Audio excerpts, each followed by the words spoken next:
English speakers, you don't need your headsets. Portuguese speakers, you will need your headsets. Everything will be in English. Almost everything will be in English this morning. Yeah. Oh, thank you. Yeah. Bom dia, pessoal. É o seguinte, ninguém vai falar em português aqui hoje, não. Então, os brasileiros é bom pegar os fones de ouvido. Obrigado. Obrigado. Obrigado. Please come in and find a seat. And we will be starting this morning. I'm very pleased. So is everyone having a good time so far? Yeah? Yeah? Are you tired? It was only the first day. We have 2 more days of this awesome fellowship. I'd like to introduce a very special guest that we have this morning. Tracy Klicka is the Director for Development of the Homeschool Foundation. The Homeschool Foundation is one of the major sponsors of this event. The Homeschool Foundation is it is the charitable arm of the Homeschool Legal Defense Association. Every year, Tracy, I may be stealing your thunder. Am I a little bit? I'm not going to. I can talk about that. Every year, the Homeschool Foundation gives out a lot of money to some of the 2 million homeschooled kids and their families in America who are having difficult times, who have encountered natural disasters, or who are struggling, who are widows. And so, with a large homeschool community, there are large needs. And I would encourage you here in Brazil to have it in your own minds as your organization grows and develops, to think about how you can give back to the homeschool community, how you can support others who may be in need. Tracy Klicka McKillop is the wife of Chris Klicka, who was my boss for a number of years, who I got to know and tragically passed away a number of years ago. But Chris Klicka wrote a number of books. Some of you in this room know those books. Some of you in this room have actually translated those books into other languages so that the message of home education could go out around the world. And so it is, it's been an incredible privilege and honor for me to know Tracy, to have known Chris, and would you please warmly welcome Tracy Klicka McKillop to the stage. Thank you.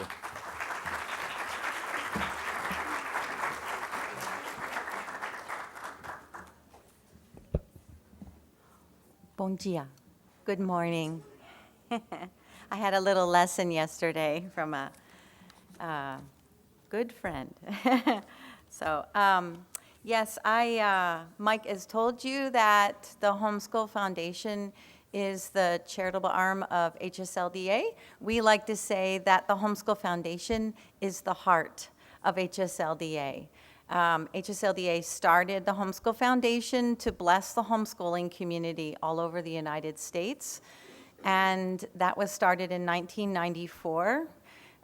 But within 6 years, there were several homeschooling families who wanted us to be able to expand our assistance not only to homeschooling groups, but to be able to help individual homeschooling families. And so several families planted the seed money to start several funds, the first being our Widows Fund, and that is our flagship fund. We help more widows each year who want to continue to homeschool their children, probably than any of our other funds. But we invest not only in widows, but also single parents and special needs children, military families, and those, as Mike said, who have suffered significant loss of their to their home due to fire, flood, storm, to continue supporting these families and their commitment to homeschool their children. We do this through all donations, private donations and some foundation gifts, but no government money. And last year, we were able to give out over $1 million to help homeschooling families all across the United States. For those who want to get help from the Homeschool Foundation, and I don't have my presentation up here. There we are. Thank you. Okay. So for those who want to get help, we encourage them to apply to receive a grant from the foundation. And we take applications for assistance from a wide variety of homeschooling families. HSF, I wanted to let you know that as we started in 1994 helping homeschooling groups, we continue to do that. So we help homeschooling groups of 25 or more members, not only in the United States, but also around the world. So if you are interested in learning more about our group grants, which we provide to many groups in the US and some around the world, please, I would be happy to talk to you about that. You may think that it takes a lot of money from wealthy people to give big gifts like the sponsorships for this event, but every dollar makes a difference. It adds up, and we are able to help so many families that way. And then finally, the last thing I wanted to briefly share is we have one other program which is very successful in the United States, which I want to tell you all about specifically, and it's called our Ambassador Program, which is provides tangible, on-the-ground help to homeschooling families in local communities.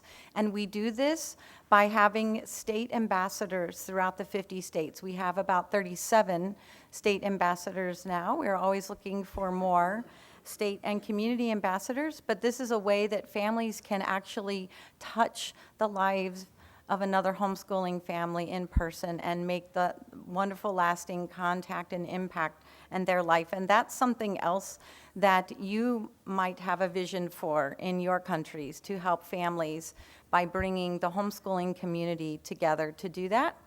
And so I will just want to close this with a short video which sort of shows you a little picture of how that happens and how HSF is able to help families in the U.S. So, thank you.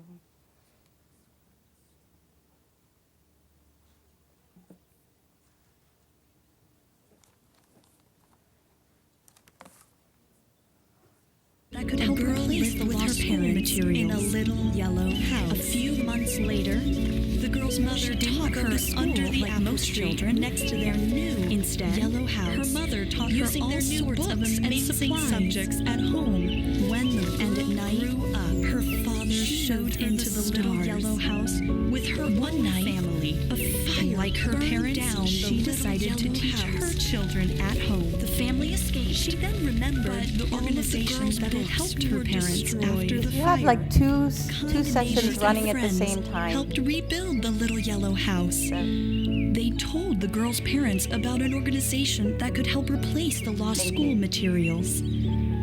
A few months later, the girl's mother taught her under the apple tree next to their new yellow house, using their new books and supplies. When the girl grew up,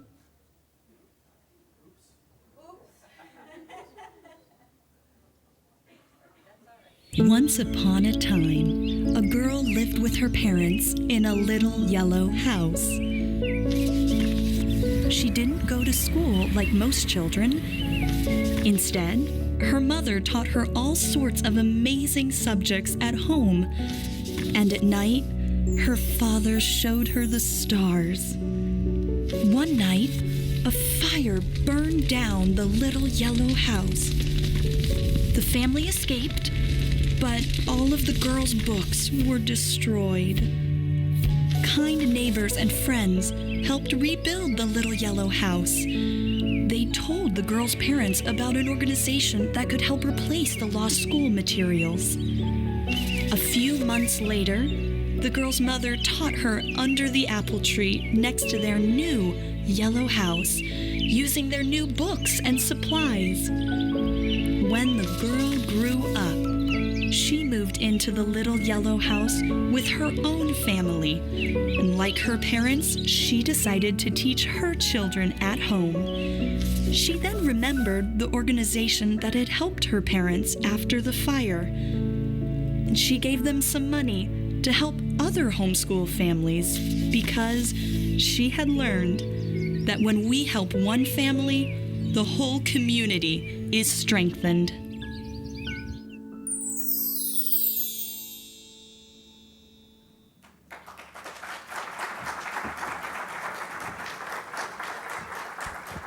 So the one thing that I didn't mention, and maybe you did, but I don't think I heard you say it, is that Tracy homeschooled 7 children. And so she's a real homeschool mom. She gets it. Thanks, Trace. I'd like to bring up one of our sponsors, who is the founder of the Institute for Excellence in Writing, and I can personally attest to this program because my own children used Institute for Excellence in Writing materials for a good part of their education, and it's excellent. Very, very good program, and so, you know, they would see Mr. Pudewa on the TV because he has a video, and he taught my children how to write well, and I appreciate that very much. Andrew is the founder and director of the Institute for Excellence in Writing and has a lot of experience working with children who have special learning needs. He and his wonderful, heroic wife, Robin, have homeschooled their 7 children and are now the proud grandparents of 8. They live in Tulsa, Oklahoma. They travel and speak around the world. Andrew addresses issues related to teaching, writing, thinking, spelling, music with clarity, maybe you'll tell us a little bit about what that means, insight, practical experience, and humor. He has lots of seminars for parents, students, and teachers, and these seminars have helped to transform many reluctant writers and have equipped educators with powerful tools to dramatically improve their students' skills. Will you please warmly welcome Andrew Pudewa, my good friend.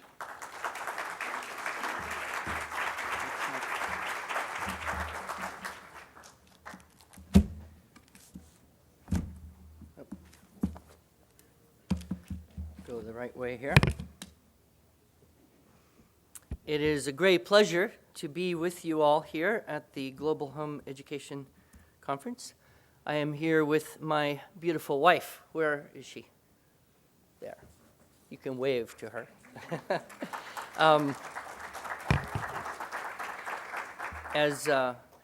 As Mike said, we have a number of children, 7, and grandchildren. 6 of our children are grown, and 1 who's still at home. She thinks she's all grown up, so almost like that. Most of our children have been homeschooled for most of their childhood, some of them exclusively. And so we've been at this about, more or less, depending when you start counting school, 3 decades. Now, I'm sure that any of you who teach, who have more than a couple children in your family, have noticed something, and that is children are different from one another. Have you noticed? Even in the same family, sometimes even twins can be very different from each other. They see things differently. They hear things differently. They have different interests and passions. They have different talents and aptitudes. And guess what? They learn differently as well. However, institutions of education are rarely set up to nurture individual talents or address individual challenges. By their nature, they are industrial, and the model for schools that we adopted in England and the United States and gradually exported to the rest of the world is a direct product of the Industrial Revolution. The history of schooling and education is a fascinating subject, and as in any history, you find some key players, men with an agenda who significantly influenced the development of institutional education in the late 1800s and early 1900s. One of 2 most interesting books on the subject have been written by John Taylor Gatto. Mr. Gatto taught 8th grade English in Brooklyn, New York for 16 years. He was named New York City Teacher of the Year 3 times and the New York State Teacher of the Year 1 time. Upon receiving his last award, he wrote an article for the Wall Street Journal entitled, "I Quit, I Think," basically explaining that the way he became Teacher of the Year 4 times was to break every rule, to empower students to do meaningful things in their lives, even breaking some laws from time to time, like sneaking kids out of school during the day so they could go have real life experiences. In his first book, Dumbing Us Down, The Hidden Curriculum of Compulsory Education, it was published in 1992, Mr. Gatto points out that in his experience, schools can do some very bad things to children. Among these things, one, it can confuse them, giving them lots of random, out of context, irrelevant information. Number two, it takes up most of their time, eclipsing opportunity for exploration and imagination. Number three, it teaches them to accept their class position. Number four, it makes them indifferent, even apathetic. And my experience of so many teenagers that I see in America is they really don't care anymore about so much. This apathy is almost widespread and frightening. Number five, it makes them emotionally and intellectually dependent. Number six, it teaches them a superficial self-confidence that requires constant confirmation by experts. And last, number seven, it teaches them they are never free and they are always being watched. In short, John Taylor Gatto argues very persuasively that the schools he taught in provide exactly the opposite of what his 13-year-old students really need, which is real, honest-to-God, meaningful, life and death responsibility. I wish I had time to just read you the entire book, because his case is so compelling and his writing style so enjoyable. Unfortunately, I don't believe it has been translated into any other languages. Maybe that is a project for someone in this room. Nevertheless, it was a very important book for me personally to understand, at least in part, why I was so incredibly bored in school as a child, and why in my 20s I came to the realization that I was so poorly educated. Does anyone else have this experience? Bored to death in school, and then once you grow up, you think, I don't know anything. It's a disappointing thing to hit in life, to realize how stupid you really are. But in a way, I feel that homeschooling for the past 3 decades has been, in a way, to make up for the schooling which, in the language of Mr. Gatto, dumbed me down. I also realized that the actual skills and important things I learned were not learned in school. But guess where? At home. My mother taught me to read. My father taught me the multiplication tables and basic maths. The encyclopedia set on the shelf in my bedroom taught me history. Family life taught me how to work and how to play. School was, I believe in my case, just very expensive babysitting. I remember as a teenager, life began at the end of the school day. 3 o'clock when school was over, then I could go and work, learning valuable on-the-job skills. I could pursue my interests in music and martial arts and games. It was outside of school hours when the most important things happened and the really useful skills were learned. Has anyone else had that same experience? That everything you really learned of use didn't happen at school. So it kind of makes you wonder, what is the purpose of the school? Well, I do credit the school, however, with teaching me one very important and valuable skill: how to survive boredom. And its corollary, how to daydream. Now, while Mr. Gatto's first book was enlightening and energizing to me, his second book, An Underground History of American Education, was earth-shaking. In this magnum opus, that's Latin for great work, he explains and documents very well with primary sources, very well-researched book, that this dumbing down of education in the US was not accidental. It was the intentional, planned, successful work of a coalition of powerful men with a specific agenda: control of the people. With the Industrial Revolution came a need for large numbers of people who could obediently perform mindless jobs in factories all day, day after day, without asking too many questions. This was one of the clearly stated goals of those who financed and designed modern education at the end of the 19th century.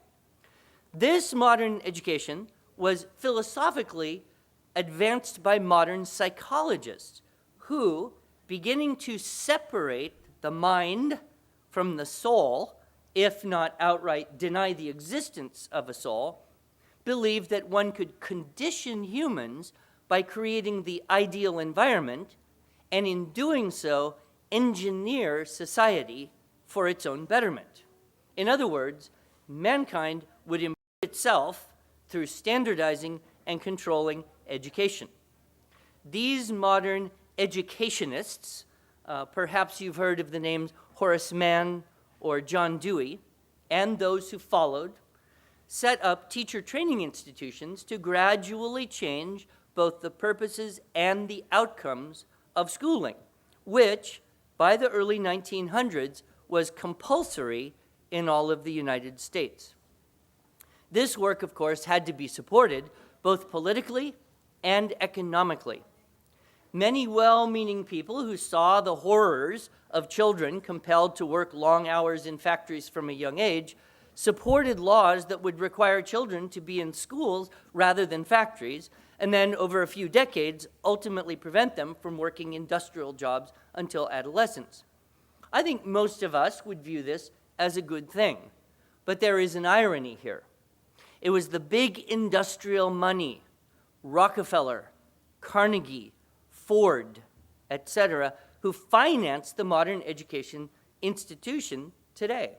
If you go to the original building of Columbia Teachers College in New York, you will see on the wall their great patrons, and John D. Rockefeller first among them. As an interesting side point, John D. Rockefeller was the richest man to ever live in modern times. Adjusted for inflation, his fortune at his death in 1937 would, in present-day money, be $336 billion. This makes Bill Gates look like a pauper. But the power that that money had was incredible. Rockefeller, founder of Standard Oil, railroad magnate, progressive philanthropist, was intimately involved in forming modern education practice. His aims, along with those of his peers, were not covert. In fact, they were published and promulgated. Perhaps the clearest summation can be found in this quote from John D. Rockefeller. "In our dreams, people yield themselves with perfect docility to our molding hands.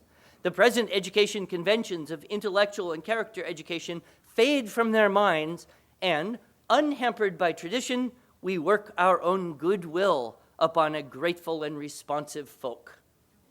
Now, listen to this one. "We shall not try to make these people, or any of their children, into philosophers or men of science. We do not have to raise up from them authors, educators, poets, or men of letters. We shall not search for great artists, painters, musicians, nor lawyers, doctors, preachers, politicians, statesmen, of whom we have ample supply. The task is simple. We will organize children and teach them in a perfect way the things their fathers and mothers are doing in an imperfect way." This was public. This was known. This was the stated goal. What did Rockefeller and big industrialists want? A workforce of predictable, controllable, obedient factory workers, voters, consumers who would do and vote and buy exactly what they were told to. And they went about to create schools like factories that would produce this very product. Was this merely misguided? Was it evil? We don't know. But what we do know what happens when, quote, conventions of intellectual and character education fade from society. We do know what happens when men and women are not philosophers, poets, artists, men of letters, in short, thinkers. Society suffers. And unfortunately, one can see this sort of miseducation reflected in the culture and the entertainment of the nation. One only has to observe the current presidential debates in the United States to recognize that institutional education is failing in America. Schools were even designed to look like factories, to operate like factories, even using bells to condition children to start and stop and move like they were destined to do in factories. And this was successful. Schools produced a consistent product, the trained factory worker who had no need to think too much. This success, in great part, powered the economic and military expansion of the American empire. This success allowed fortunes to be made. It created a growing middle class and generally allowed for the employment of the populace. This worked in an industrial age and in an industrial economy, but we no longer have that type of economy. We now find ourselves in what some call the information age, and even the manufacturing jobs we do require much higher levels of awareness and skill than those of 100 years ago. Many jobs are in the service sector and require people skills. Employers today, even in science, technology, and engineering fields, are desperate for people with soft skills of communication, collaboration, information organization, and such. And while I don't know about Brazil or other countries, I do know for a fact that in the US, even basic skills of reading, writing, and arithmetic have been in decline for several decades. In fact, according to our, quote, national report card, only 34% of 8th grade students in the US are, quote, proficient or above proficient in reading, which means a whopping 64% are below proficient, without an expectation that this will improve over the next 4 years of high school.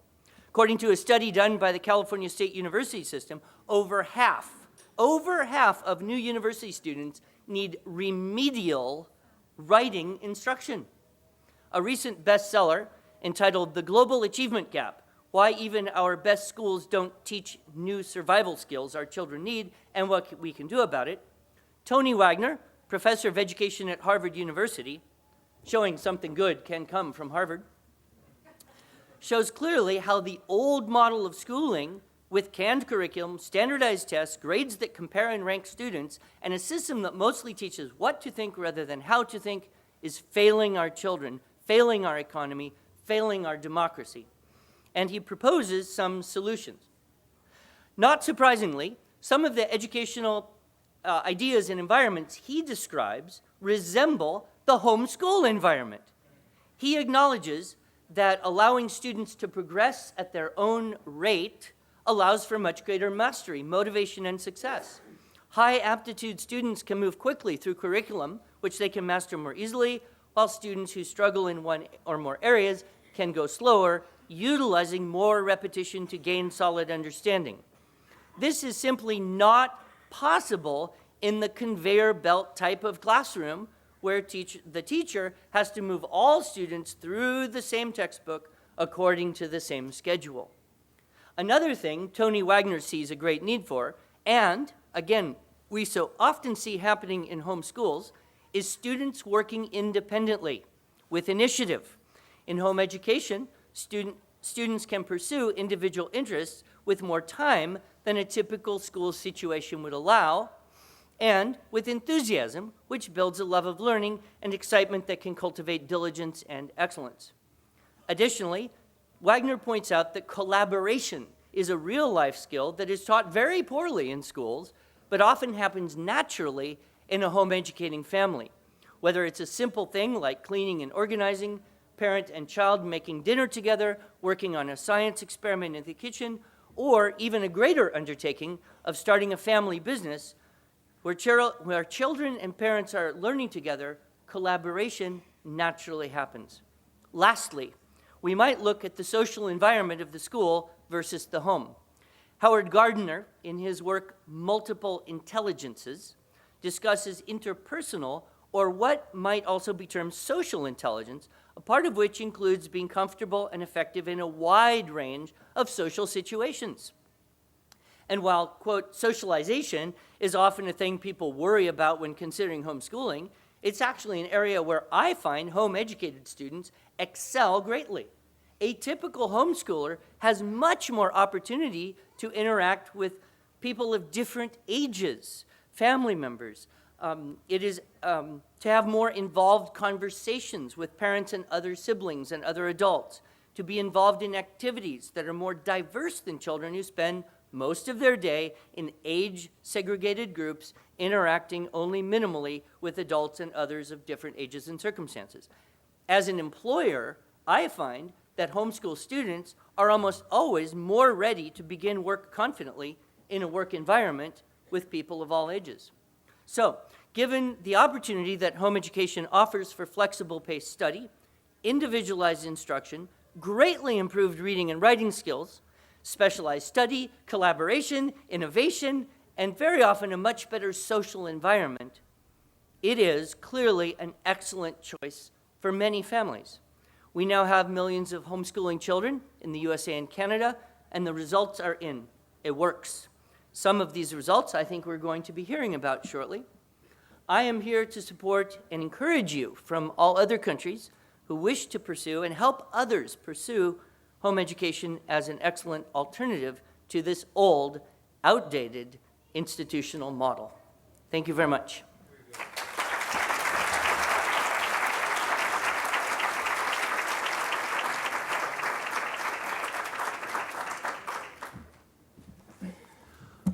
Well, we're sorry for the educational system that our country has exported around the world.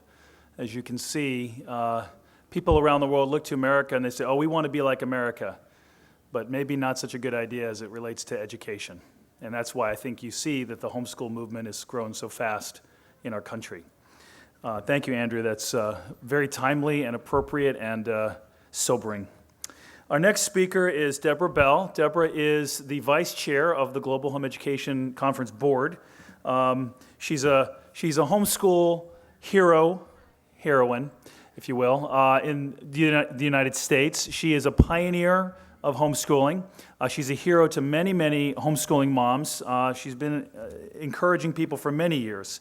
Now she's an independent researcher, author, and speaker, and has a PhD in educational psychology from Temple University in Philadelphia, Pennsylvania. This is what a homeschool mom does when she is done. She also has a bachelor's of science in communications, education, and a master's in English. She's a former high school and English teacher as well. She and her husband, Kermit, homeschooled their 4 children from K through 12. They're all now married, have degrees, and are employed. So this is what happens to homeschool children. They grow up, they become productive members of society. During her homeschooling years, Debra founded 3 homeschool co-ops, which continue today. She's also the executive director of AIM Academy, which is an online educational program for homeschoolers and private school students, giving online college prep and AP courses. She's a best-selling author, and her articles on homeschooling have been widely published, and she has spoken at many, many homeschool conferences in the United States and around the world. Please warmly welcome my good friend, Debra Bell.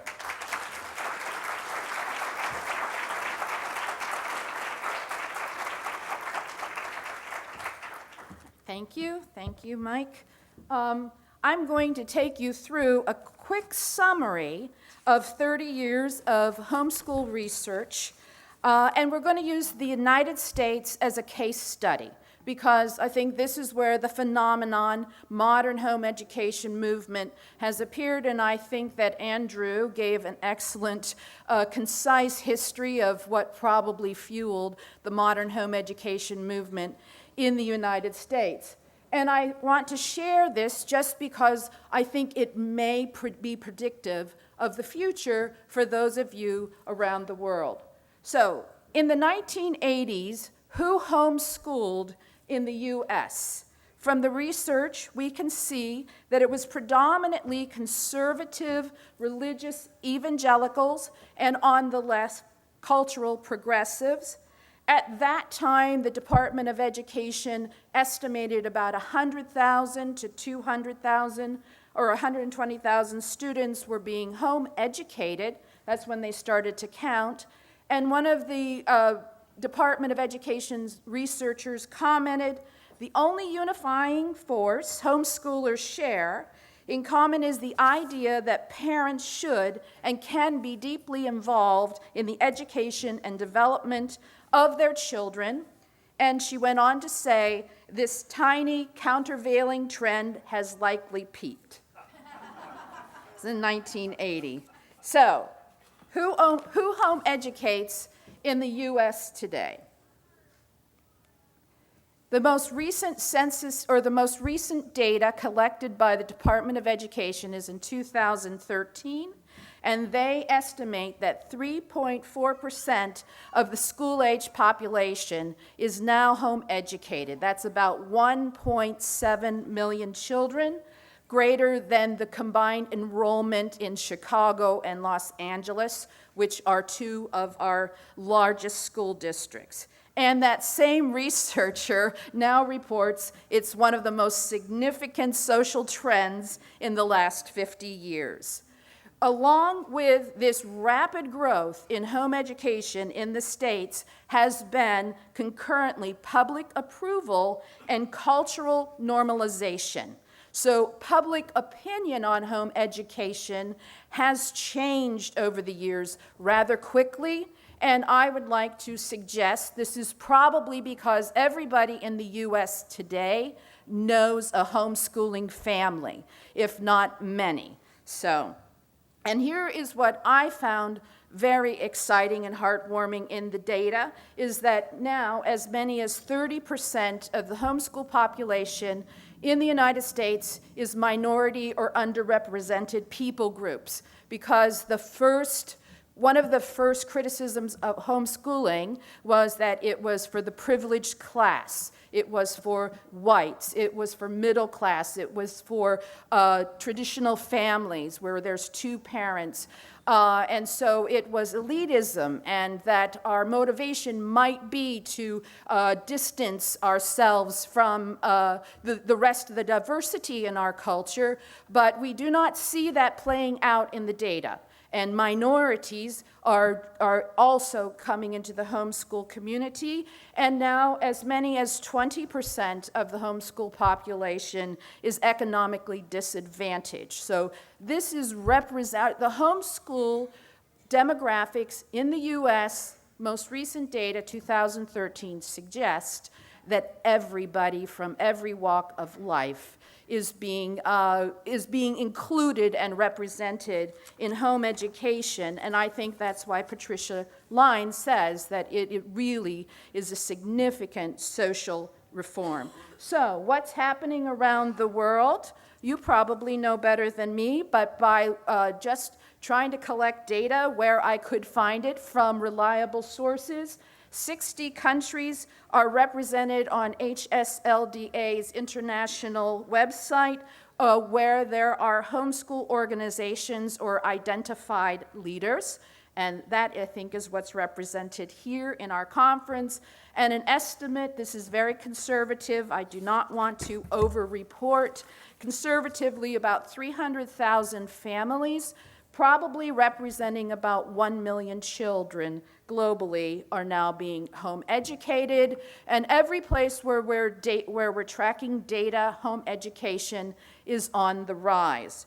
So what also can we find in the data that might be interesting for us to know? Why do families choose to homeschool today in the United States? You probably have heard that religious motivation makes up the primary reason families home educate in the U.S. That's no longer true.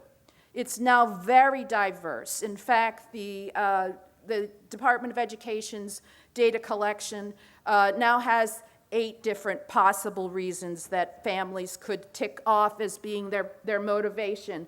So they asked parents to respond to which of these are motivations for your choice to homeschool. And so they were allowed to have a plurality of choices. Concern about the school environment was 90-some%. Excuse me just a minute. 90% dissatisfaction with academic instruction, special needs of the child. So parents with children who learn differently are now actually overrepresented in the homeschool population. 64% still report motivation for passing on their religious faith. And then you have a very large group that still say other motivations. So there we go. Thank you. Now let's look at the primary reason. When they were asked to choose just one reason, we still have the majority of parents saying the school environment, and then second, other reasons. So again, you can see, I guess what I wanted you to see is how diverse homeschool population in the U.S. has become.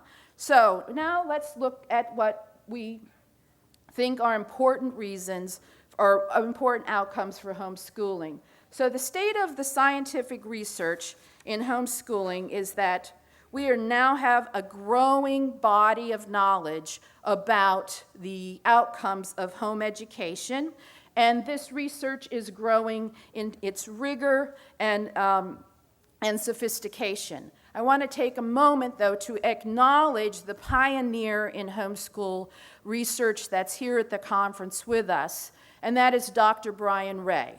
And because of thank you. And hold your applause for just a moment, because I really do want to take a moment to appropriately acknowledge Brian's contribution. When I started homeschooling, it was illegal. And I was the first family in our school district to homeschool.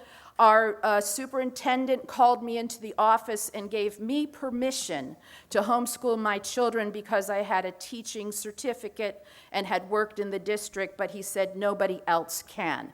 So everybody else in our homeschool community in Pennsylvania, or in my town, was underground. And our kindergarten year was spent at the state capitol lobbying for a change in the law. So my sons, my twins, are very political, and I attribute that to their very early exposure to the political process.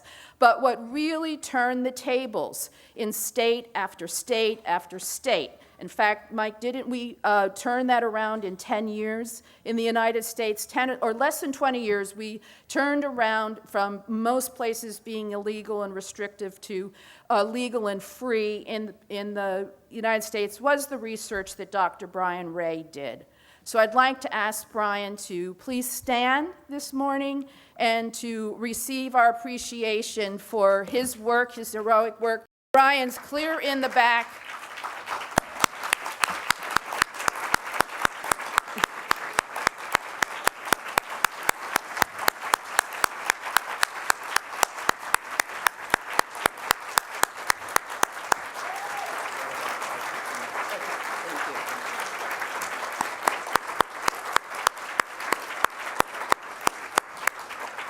Yes, you cannot do homeschool research without quoting from Dr. Brian Ray's work. So scholarly interest is rising, the rigor of the research is markedly improving, and at this GHEC conference, we are sponsoring our first research track. We had more than 20 papers presented, 16 scholars are here presenting papers on home education, and if you are here as a scholar who has a scholarly interest in home education, you're presenting at this conference, would you please stand so we can show our appreciation for your work and interest?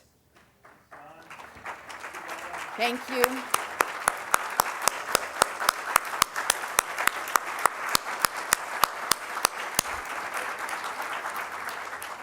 So we welcome your inquiry. So I will move along quickly here. The academic outcomes.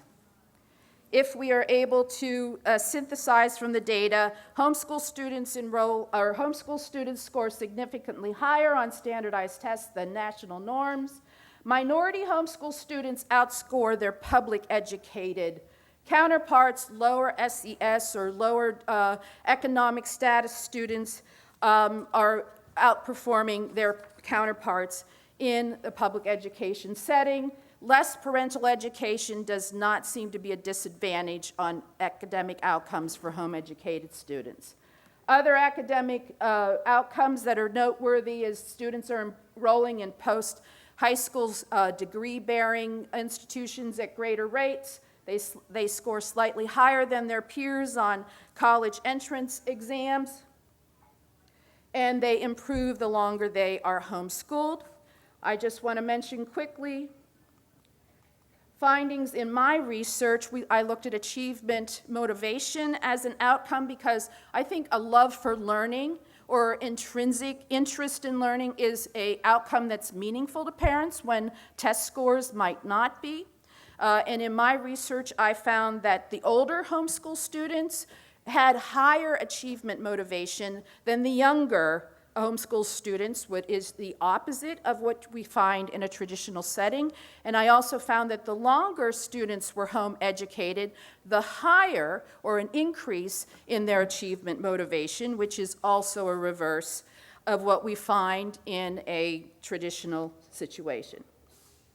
So socialization, I know this is the big issue, but these are the findings. They're just as civically involved. They're just as likely to have social interactions that have greater diversity or as equal to. College admissions officers have a very high favorable view of home-educated graduates. And our adult homeschool graduates are just as likely to be actively engaged in the culture.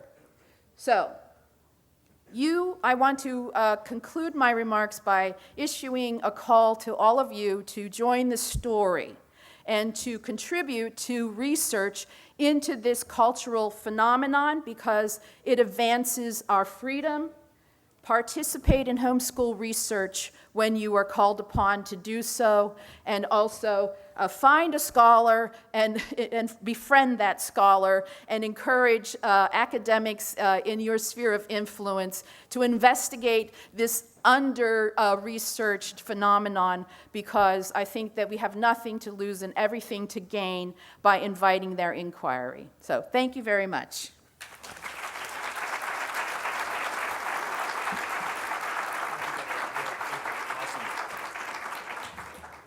Thank you, Deb. I would like to also just thank Deb, who is the research chair of our global conference board and has pulled this together remarkably well. We do hope that research will continue and grow, and honestly, I think that research, real research, rigorous research is going to be the best friend for the homeschooling community because, as Deb pointed out, homeschooling works, and the truth will be known, and it will set you free, and we want to set a lot of children free. Our next guest is Dr. Sugata Mitra, who is the 2013 TED Prize winner.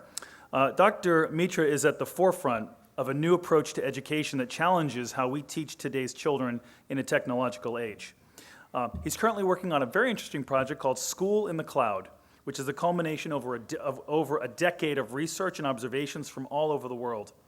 In 1999, Dr. Mitra and his colleagues made a hole in a wall bordering an urban slum in Delhi. They put an internet-connected PC in there and just left it to see what happened. Almost immediately, children from the slum began playing with the computer and in the process taught each other and how to use it and how to get online. This experiment inspired the movie Slumdog Millionaire, which went on to become the 2009 Oscar-winning film and challenged many key assumptions that many people have today about formal education. As a result of further research, Sugata put out a plea to retired teachers in the United Kingdom to come forward if they were willing to interact with children in India via Skype. And thus, Granny Cloud was born. Sugata is a professor of educational technology at Newcastle University in the United Kingdom and was a visiting professor at the Massachusetts Institute for Technology. We look forward to hearing your remarks, Dr. Mitra. Please warmly welcome Dr. Sugata Mitra.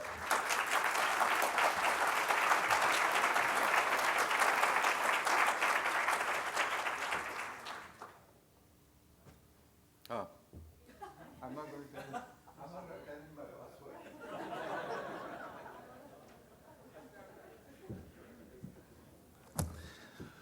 You teach an old dog new tricks, you know?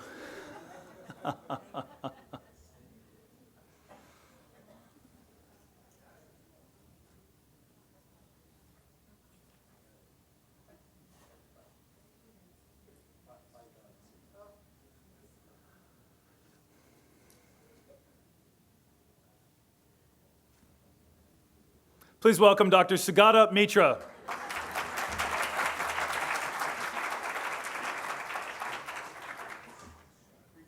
Well, if it times out in the middle, you'll have to welcome me back again. You know, in a recent conference where this happened, the computer was at the back, and this guy was saying over the public address systems, "Can you just tell me your code, please?" So there are 300 people sitting here.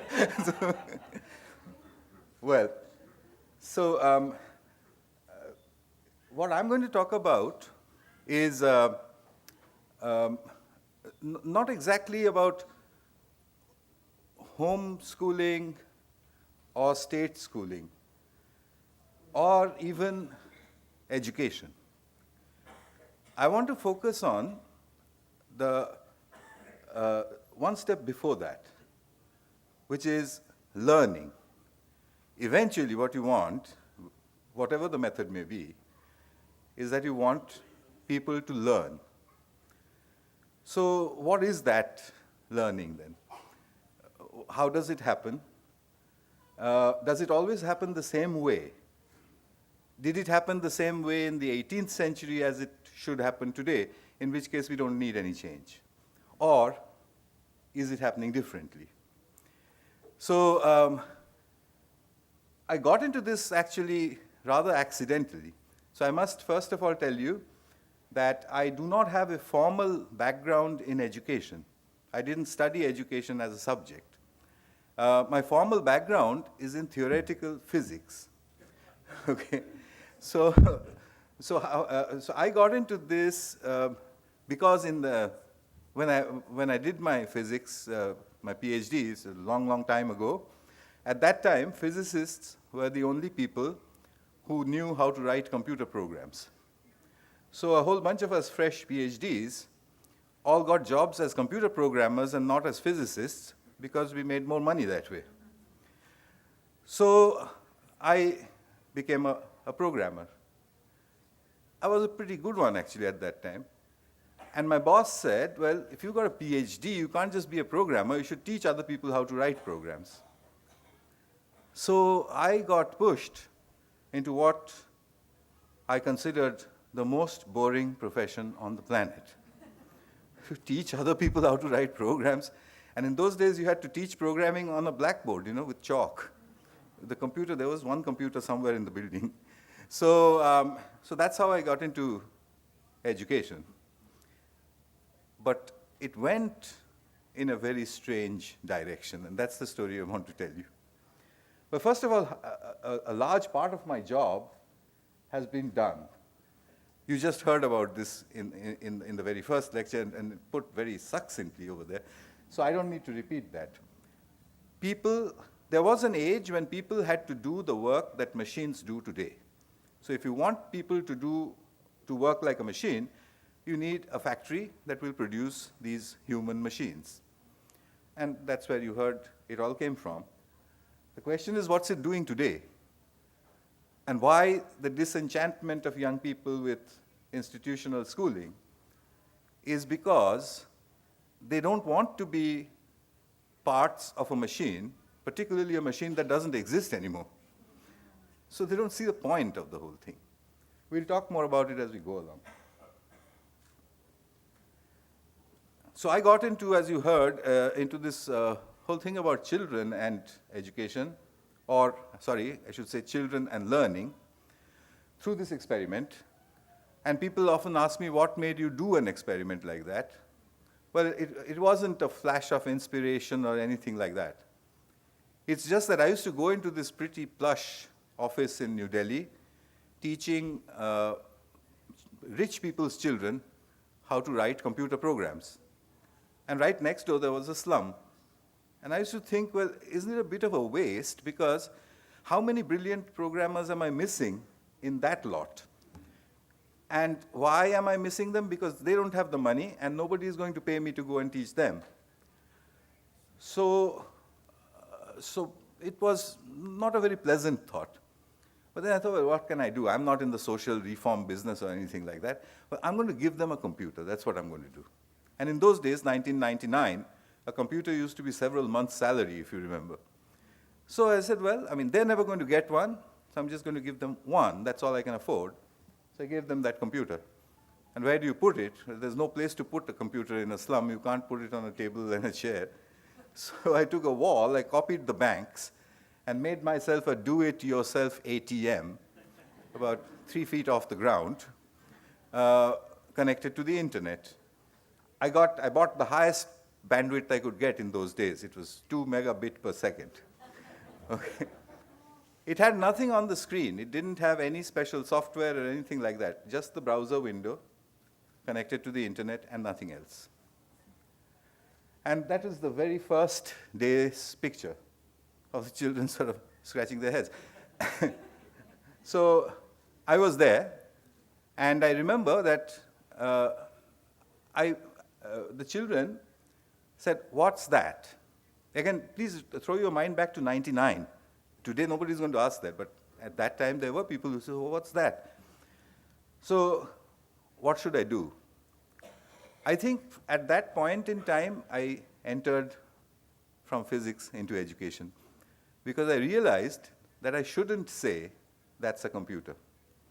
Because if I said, "That's a computer," and if this experiment had to be done 1 million times over on this planet, we would need 1 million people who are capable of saying, "That's a computer." And believe it or not, even today, you won't get that 1 million. Not in the jungles of Congo. So I didn't say anything. I said, "I don't know." And the children, of course, laughed because they understood that I knew, but I wasn't going to tell them. So I said, "I don't know." But they still didn't do anything. They just stood there, not even touching. So I thought, well, I mean, this is going nowhere. This is a disaster. What's the point? At that point, I got my first big lesson in educational theory. The children were doing nothing because I was there.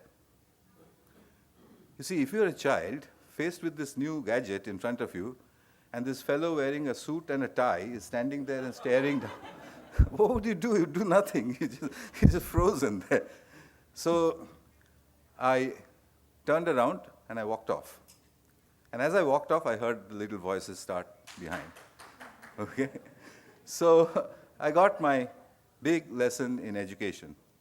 The absence of the teacher is a pedagogical tool. So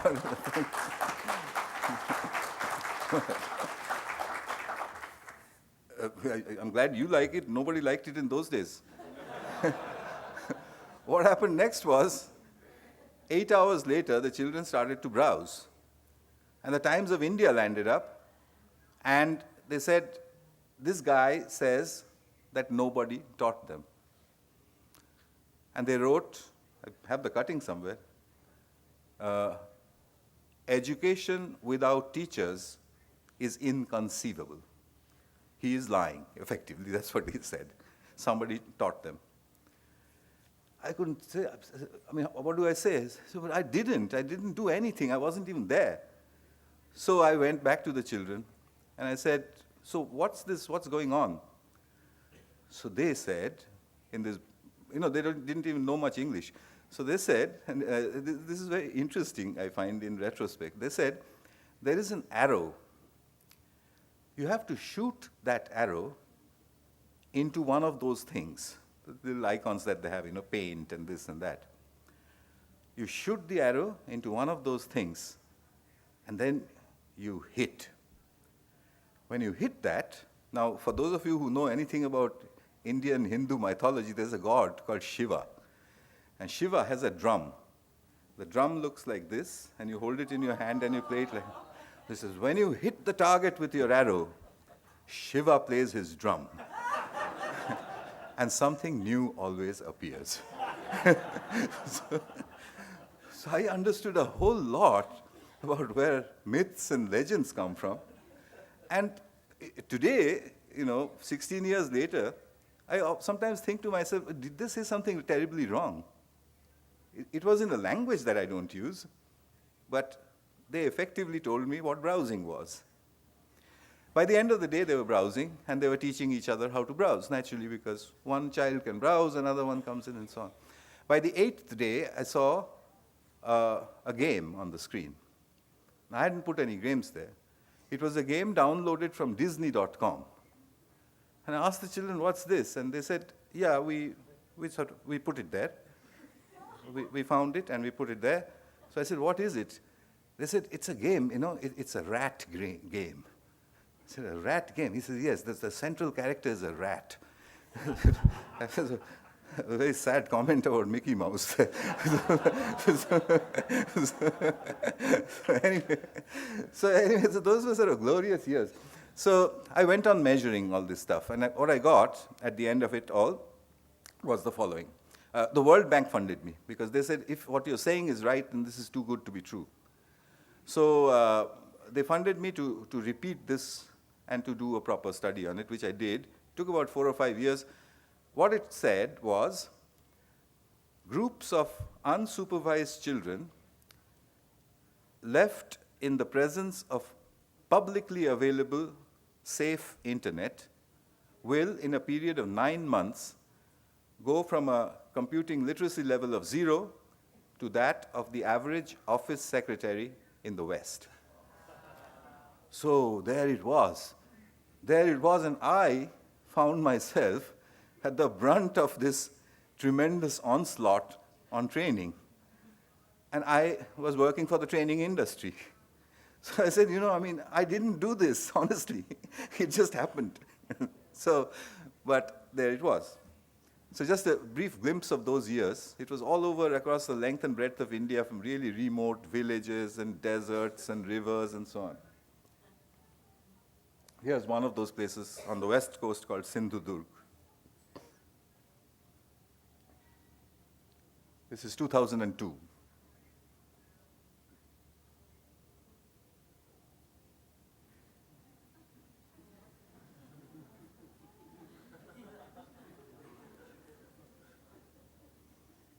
And we were talking about heterogeneous groups, different ages, and so on. Somehow I have a feeling that the reason it shows this location at all.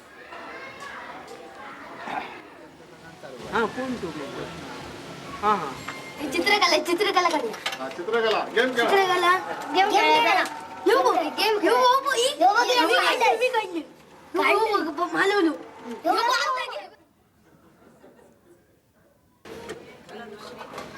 पहिल्यापासून इकडून सुरुवात करायची आणि जी आपल्याला दिसणार. All this within, literally within an hour, 90 minutes. And people would ask me, how does it work? They no longer said you're lying, because they've seen it now. And they were saying, but how does it work? I mean, where are they getting all this stuff from? Like those kids you saw flashing with those Windows, menu system and going up and down the menus, and what they were saying in their language was, let's paint. So how do they know that? And it was a big mystery. It's still not solved, but I have a little clue, and you might find it a fascinating explanation of where this comes from. Anyway, jump forward, 2006. Newcastle University got a pretty large amount of money for a project. My colleague James Tooley got this, and the project was to improve the quality of schooling in rural India. So Newcastle called me and said, you're the man who should be doing this. So that's how I went off to Newcastle. I had to buy a heavy overcoat, but that's another story. You don't want to hear that. so up there in Newcastle, it's about a little bit down from Edinburgh in the northeastern England. And I was working away over there, working with schools in India. I was happily carrying out all sorts of things.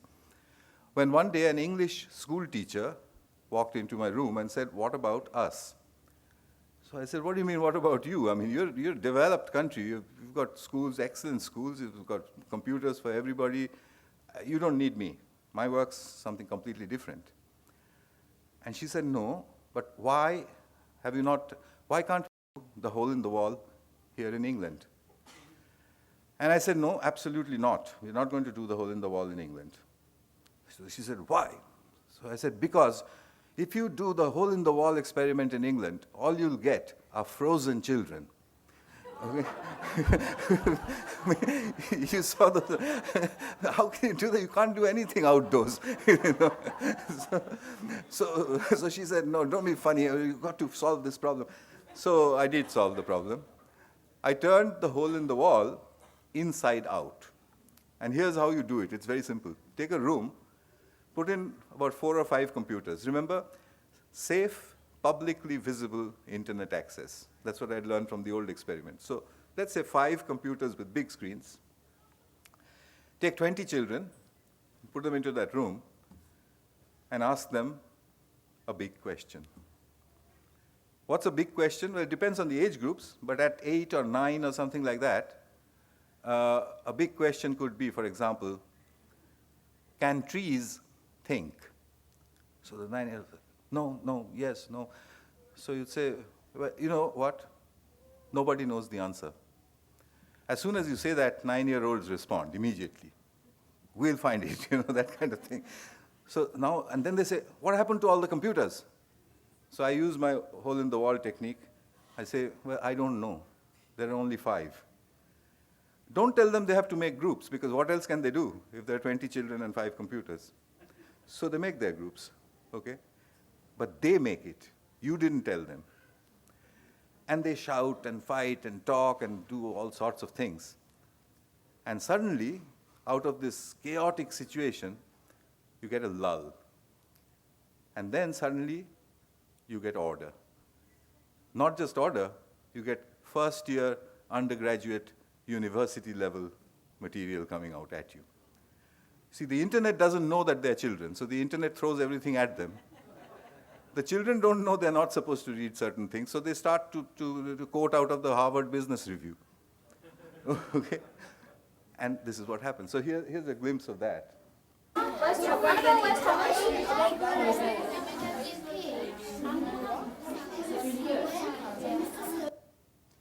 First bit, and then another. From various senses. It handles physical motion when walking, talking, standing, and sitting. It lets you think, dream, reason, and experience motions.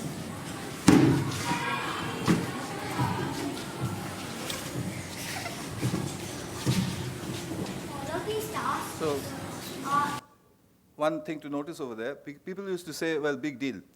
They just Googled it, and they're reading off that page. At first I thought, yeah, maybe that's what's happening, until I realized that they're not reading the first hit. They're reading different things, which means that they've understood something about what they're reading. If you notice that child over there who's pointing to one bit and saying, read that one. But that's adult level, university level material. It's not meant for them. Or so the old system says. Remember, they are not meant to be artists. They are not meant to be thinkers. So the old system says, if you are 8 years old, this is what you should read.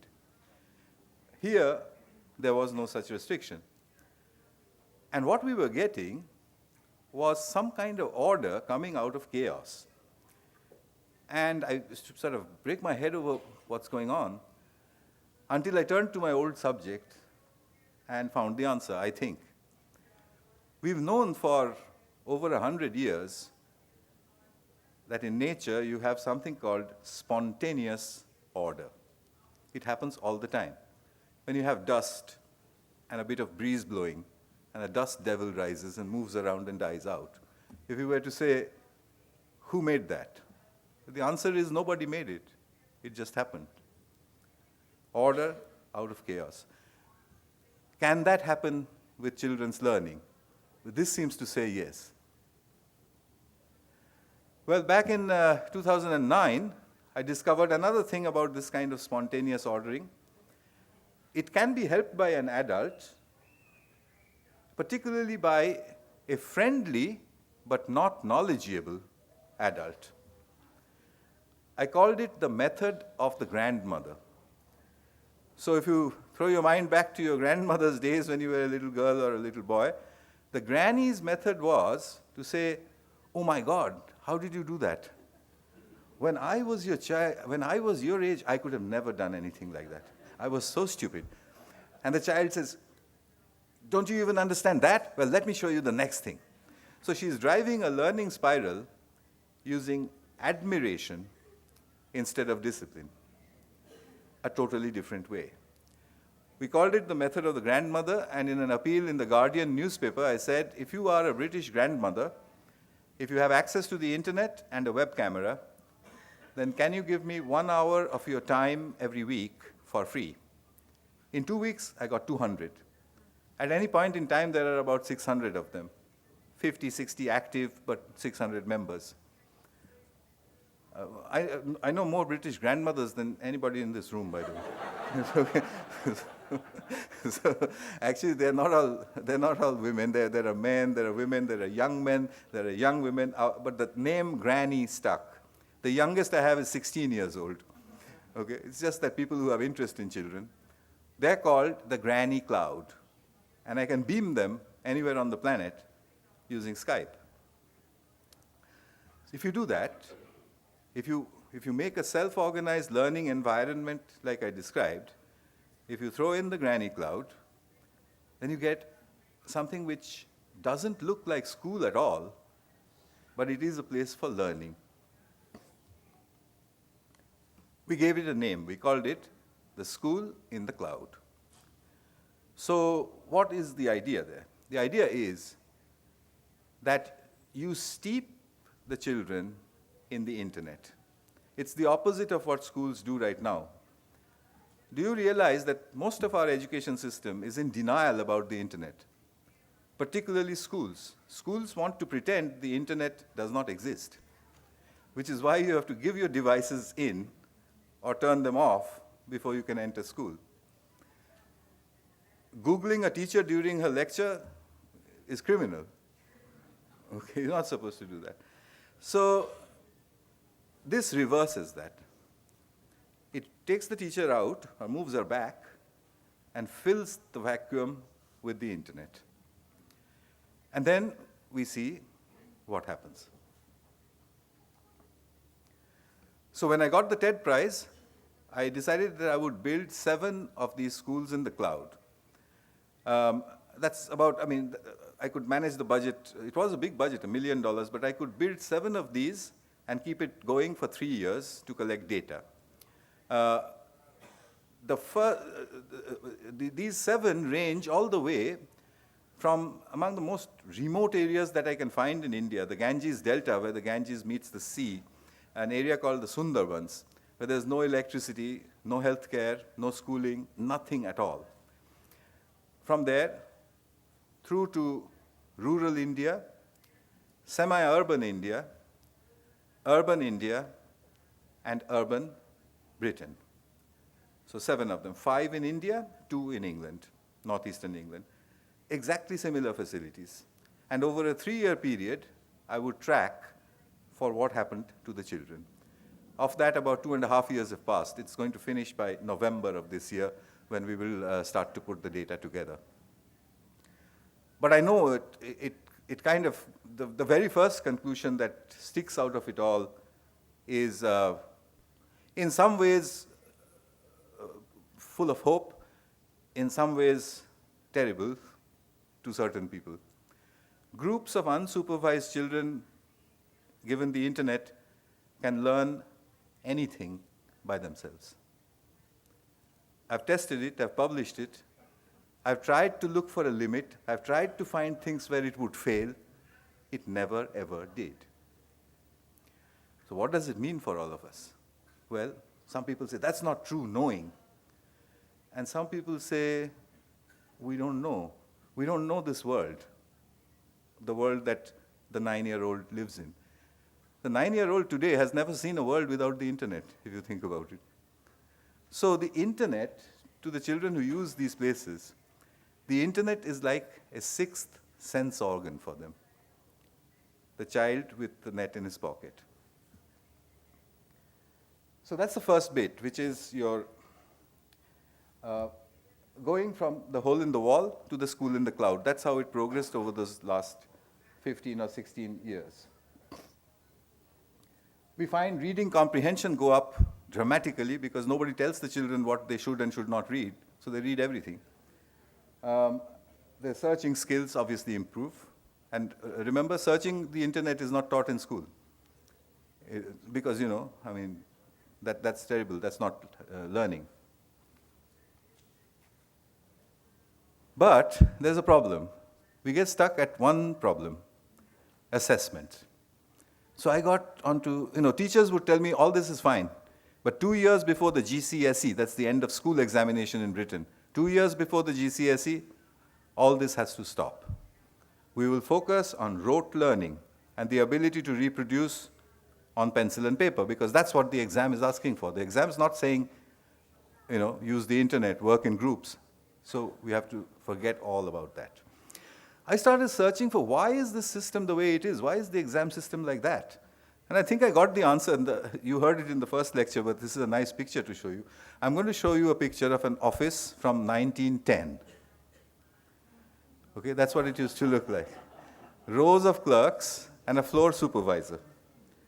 This is the school final examination of 2016, India. So do you see that? You see who we are preparing our children for? Dead employers. And offices that don't exist anymore. But this is the office, this is the kind of place your child is going to go to, at least at this point in time. Doesn't it remind you of the hole in the wall? People huddling around the internet. So in order to prepare them for this kind of an office, shouldn't the examination system look like this? We see them everywhere. If just go to any shopping mall anywhere on the planet, you'll see them with their smartphones. And we, particularly my generation, maybe not yours, we say, wasting time, alienated from each other, not talking, not doing this, not doing that. For heaven's sake, just leave them alone, I mean, it's their world and it's their smartphone. So what happens if I allow that environment to come into the examination room? In England, there was horror. One school teacher said to me, but they'll answer everything. So I said, don't you want them to? No, somebody must fail. So I think a lot of what we are discussing in this conference and similar conferences around the world needs to focus on assessment. And there is, I know, this one school of thought which says, let's not assess. But I don't think we can do that. We human beings, we assess all the time. We assess each other all the time. That's how we build. That's our psychology is like that. We've got to have a humane method of assessment. It needs more research. It should be non-invasive assessment that's done continuously. I don't know how. Will it be with neural signals? Will it be with some other things? Eye movement? I don't know. But we need more research there. If we can do that, then we would have removed one huge stress factor from the lives of learners, the old exam. We can't ask open-ended questions to children. You can't say, what do you think? Because there's nobody to correct the answer papers. We need to do research on how can machines evaluate open-ended answers.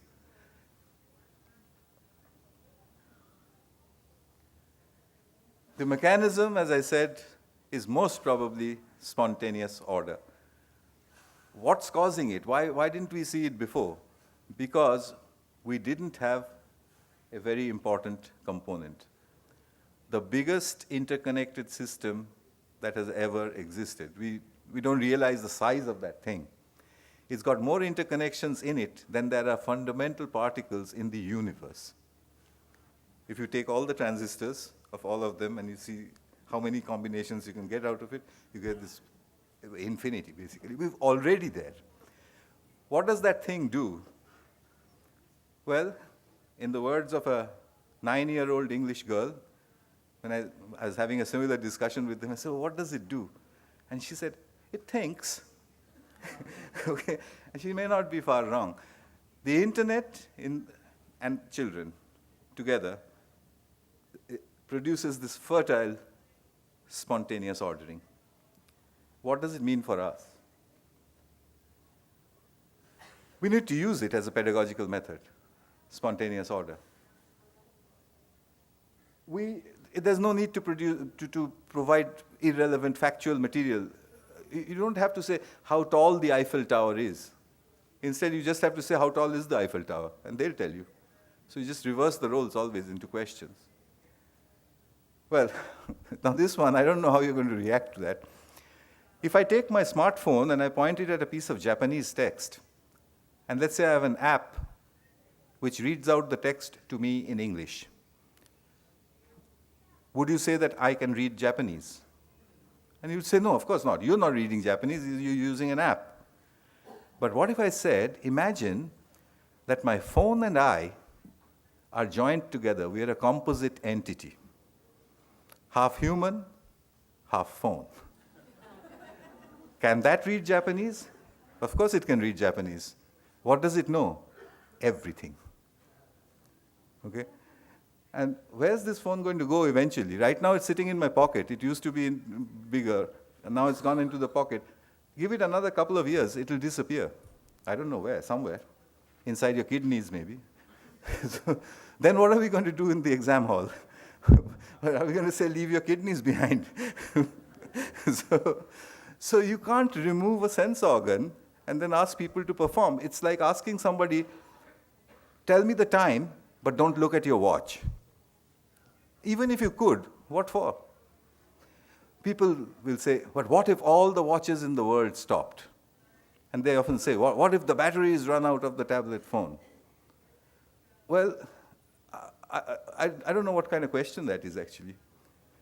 We didn't come through 20,000 years of civilization to let the batteries run out. You know?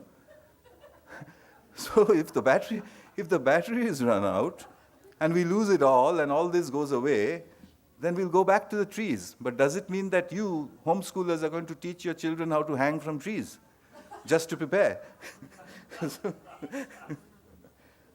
So reading, writing, arithmetic, I think should be consumed, or subsumed perhaps, into three bigger ideas.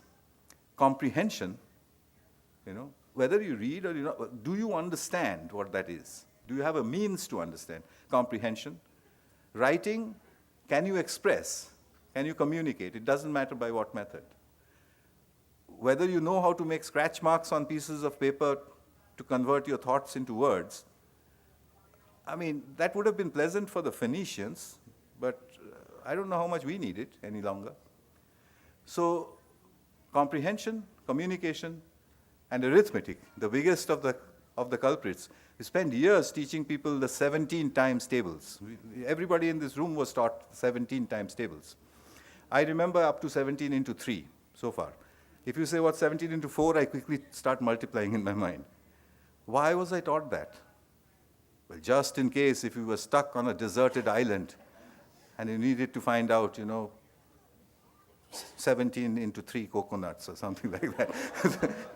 They taught us that table because of that reason. So the role of memory is changed, and we must understand that for our children.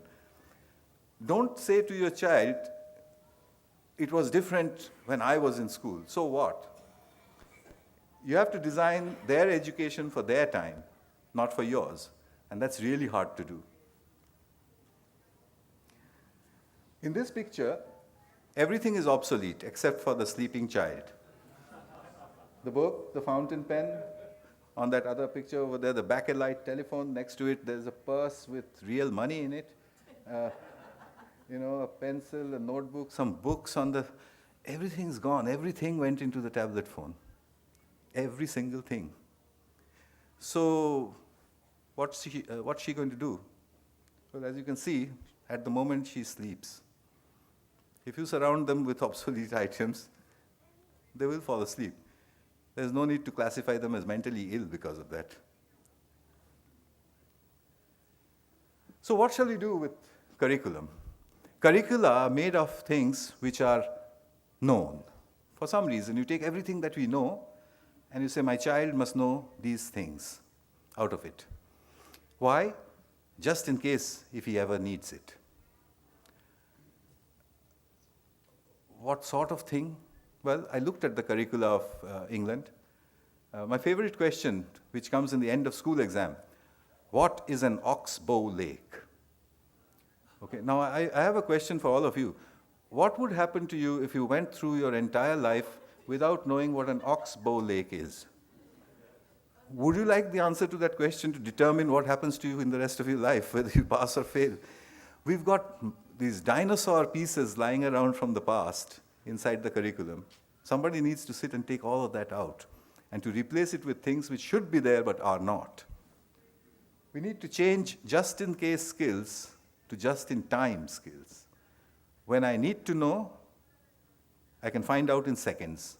That's a skill we need to teach our children. The internet has to be taught as a subject, like physics or chemistry or biology. Instead, we keep it out of school, and we say the internet can be very harmful for children. Having said that, take it out of school, take it out of the curriculum, and let them face it out there on the streets on their own. Does that make any sense?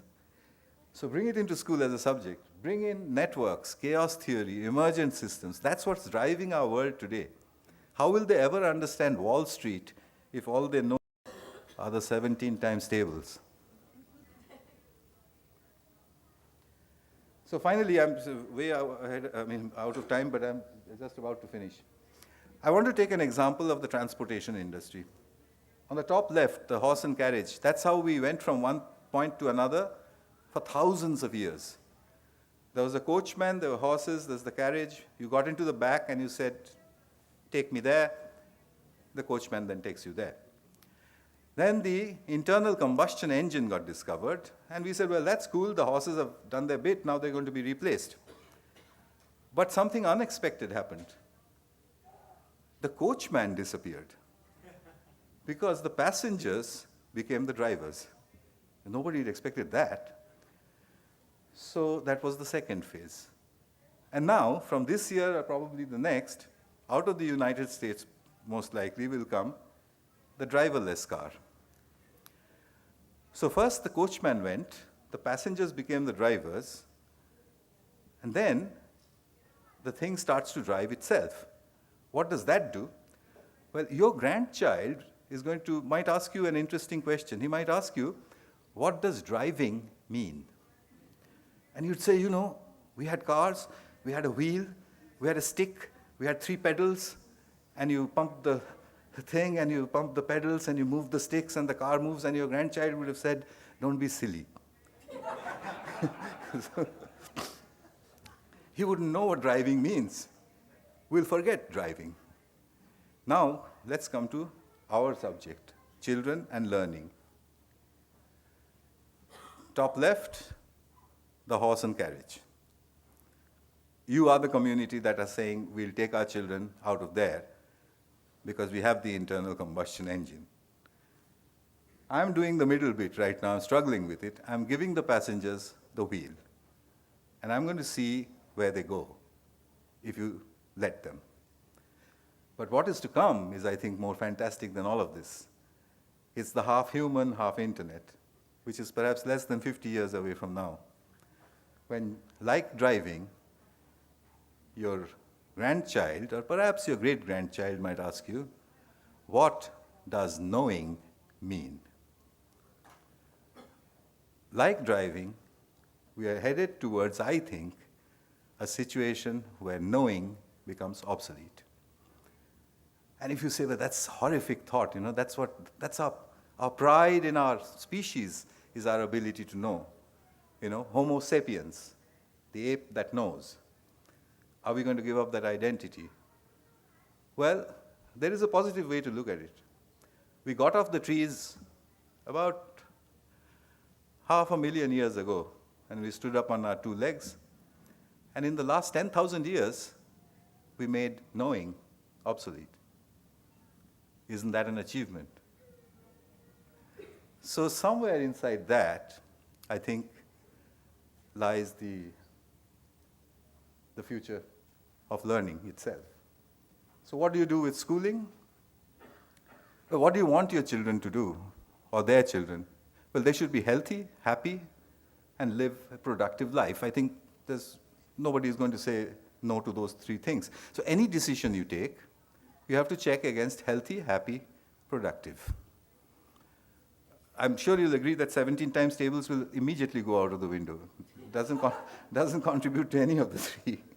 Okay? But so will a whole lot of other things, which are unnecessarily put inside there, even including things out of the new space age curricula, the big frameworks that different countries are making. Even they have that problem. We need to decide on the duration of schooling. Who has said that it has to be 12 years? That learning has to stop at age 16 or 17 or whatever. Some industrial age decision maker somewhere who said by 18 they can begin to work like machines, so let's stop school at 18. We're stuck with that. Who has decided what the length of the school day should be? Who has decided that children would have to wake up at some unearthly hour every day to go to school? Okay, these are all old, obsolete decisions. Why can't schooling last throughout life? What if you had a system where you say, between the age of 5 and 9, you go to school for 4 hours a day. Between 9 and 18, you go for 8 hours a day. From 18 to 40, 2 hours. 40 to 60, 1 hour a month. 60 upwards, back to school. Okay. Why not? In a world where we keep complaining that everything's changing too quickly, blah, blah, blah. I'd love to go to school if school could tell me what's happening. The new kind of school. Schools and teachers will exist, obviously, both in the physical world and in the virtual world, like I'm experimenting in the school in the cloud. And finally, this statement, which I can't help writing, not all teachers need to be human. So that's it, ladies and gentlemen. Thank you for listening.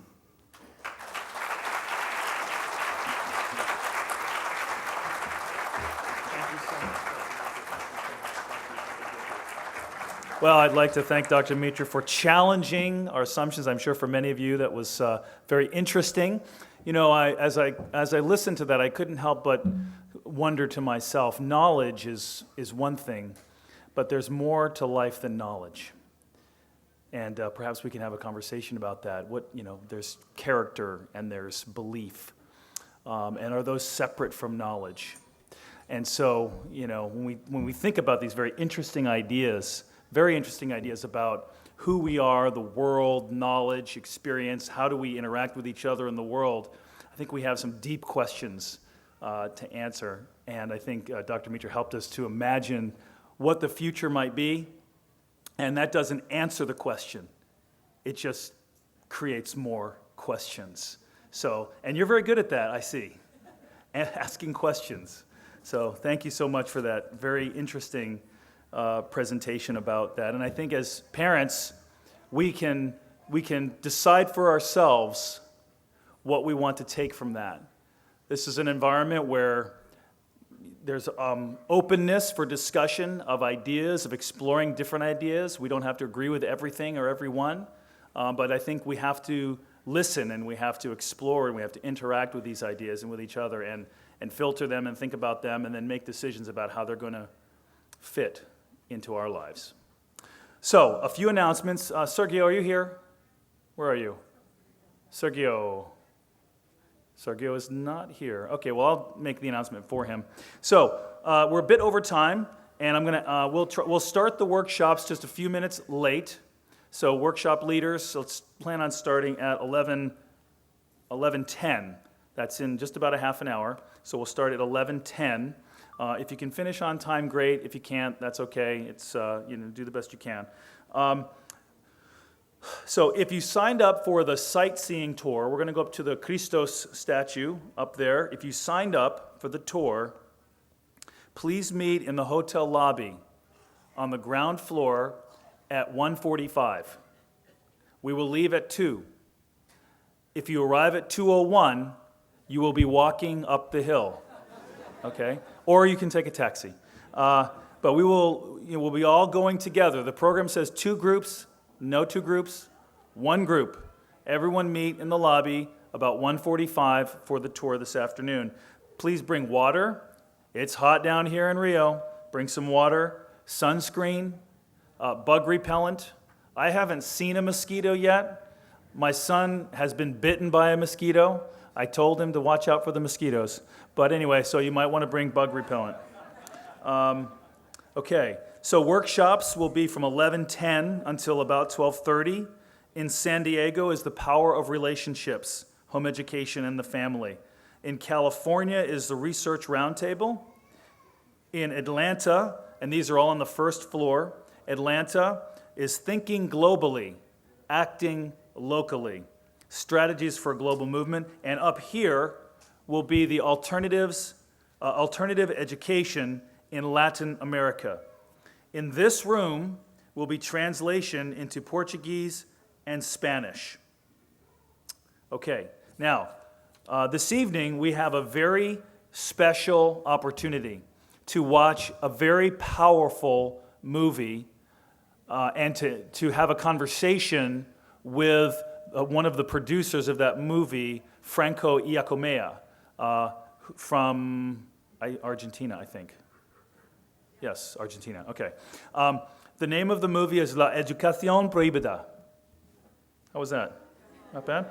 La Educación Prohibida, okay. It is not the full documentary. It's like a very long documentary. I've watched some of it myself, most of it. But he is going to be pulling out some excerpts, some clips, and we'll have a conversation and a discussion with Franco Iacomea here, starting at about 8 p.m. this evening. We'll go from 8 p.m. until about 10 p.m. with a movie and conversation. It's a very interesting, very powerful documentary, and I hope that you'll be able to come back at 8 p.m. this evening to have some more conversations about some interesting ideas. So, thank you. Thank you to our speakers this morning, Dr. Mitra, Dr. Bell, and Andrew Pudewa. Please, what? Yeah, Andrew Pudewa. I said Andrew Pudewa. He's not a doctor, though. You're not a doctor, are you? No, he's not a doctor. Yeah. But he's really smart. He kind of is a doctor. He helps people with their writing problems. So anyway, and more than that. Anyway, so again, thank you so much. I hope that you're finding this interesting and stimulating and that you're enjoying the fellowship. Please continue to enjoy the coffee break now and make your way down to the workshops on the first floor at about 11:10. Thank you so much.